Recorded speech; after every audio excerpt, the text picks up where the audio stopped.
The body is our general medium for having a world. One sentence, one idea. And if Merleau-Ponty was right, it quietly dismantles what you thought you knew about yourself.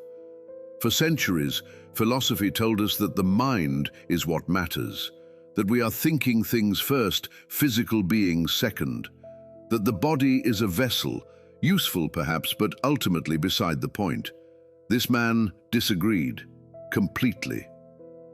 Born in 1908 in Rochefort-sur-Mer, France, Maurice Merleau-Ponty grew up in a world of scientific certainty and rigid rationalism. He studied alongside Jean-Paul Sartre and Simone de Beauvoir in Paris, became a leading voice of phenomenology, and in 1945, at just 37, published his masterwork, Phenomenology of Perception. It would reshape 20th century philosophy.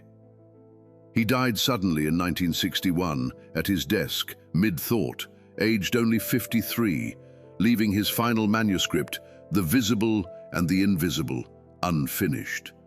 What he left behind, however, is worthy of thinking about. Here's the central provocation. Descartes had declared, "I think, therefore I am," placing the thinking mind at the summit of existence. The body was merely furniture, a vehicle, a problem to be managed. Merleau-Ponty saw it differently. Think about how you move through a familiar room in total darkness. No thought, no calculation, just movement. That, he argued, reveals something profound. The body is not in space like things, it inhabits space. When you reach for a glass, you don't consult your nervous system, you simply reach, and the world meets you. That instinctive, wordless engagement, that was his point entirely. And when we truly perceive something, to see the object is to plunge into it. Perception is not passive, not a camera clicking, it is participation. His thinking didn't stop there.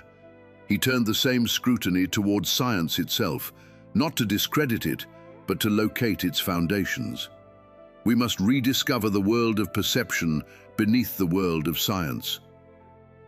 Because science, for all its precision, carries a debt it rarely acknowledges, the body's raw encounter with reality.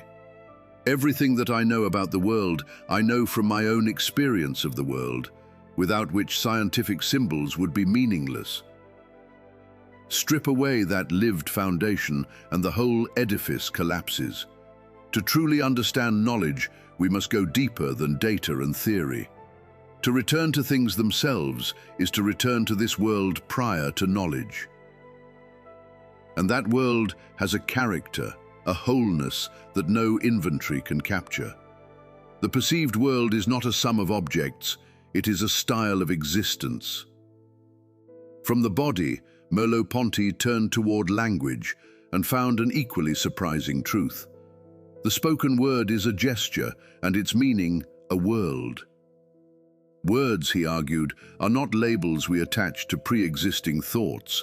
They are living acts, embodied, expressive movements. And yet, in a beautiful paradox, language transcends us, and yet we speak. We are, in a sense, spoken through, and meaning itself proved no different. The meaning of words is not given in advance, it is constituted in use. This is why conversation can still surprise us, why a poem can crack something open. Meaning isn't stored, it's born, again and again, in the act of expression. Because we are in the world, we are condemned to meaning, and we cannot do or say anything without its acquiring a name in history. Language, meaning, the body, all of it was pointing toward a single, extraordinary conclusion. In his later, unfinished work, The Visible and the Invisible, Merleau-Ponty ventured further, into territory that feels almost mystical. He introduced the concept of flesh, not bodily flesh, but an elemental fabric from which both self and world are woven. The flesh is at the heart of the world. Subject and world are not separate things facing each other across a divide. They are continuous, reversible, inseparable.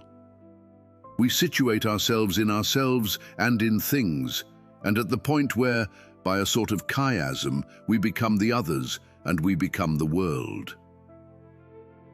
And his most enduring insight into the human condition was simply this: ambiguity is essential to human existence, and everything we live or think always has several senses. Life is not a problem to be solved. It is a texture to be inhabited. The philosopher is a perpetual beginner, he once wrote, not as a confession of weakness, but as an invitation to stay curious, to return to experience before theory, to trust the body that carries you. Nothing determines me from the outside. I am from the start, outside myself, and open to the world. Maurice Merleau-Ponty died with his thoughts still forming, but the questions he left us about what it means to perceive, to speak, to feel, to be, remain as alive as ever. The world, he argued, was never a spectacle you observed from a distance. You were always already inside it, woven into its very being, part of its flesh. And that, perhaps, is the most thought-provoking and beautiful truth of all. I'm grateful for the moments shared in discourse. May our paths cross again in the fullness of time.